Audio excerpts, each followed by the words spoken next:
ফেসবুকে আমার ভাইয়া ফ্রেন্ড দেখে যে একটা ছবি, আমাকে দেখানোর পর আমি বলছি এটাই ভাইয়া, দেখে যে অনেক রক্ত।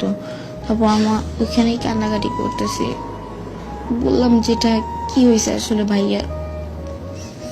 তখন জানি না যে ভাইয়া নাই, আম্মু আমাকে বলে নাই যে তোমার ভাইয়া নাই, কেউ ফোন দিও জানায় নাই। 1টা বাজে আমি বাসায় আসি, বাসায় আসার পর দেখি যে গ্যারেজ খোলা, লাইট জ্বালানো। আমি সবাইকে জিজ্ঞেস করতেছি কি হয়েছে, আমাকে সবাই জড়ায় ধরে কাঁদতেছে। আমি বলছি কি হয়েছে একটু বলো, আমাকে বলতেছে না। আমাকে উপরে 6 তলায় নিয়ে আসছে জোর করে এনে বলে কিচ্ছু হয় না, তুমি শোও, তোমার ভাই আসতেছে।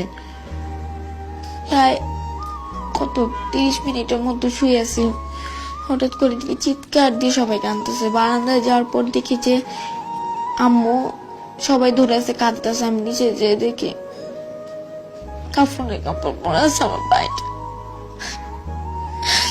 আমাদের ভাইটার সামনে কেউ যাইতেও দিতেছে না।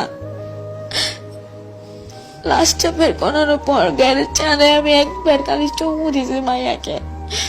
এরপরে ভোরবেলা জানাজার পর নিজের ভাইটাকে দাফন দিয়ে এসছি।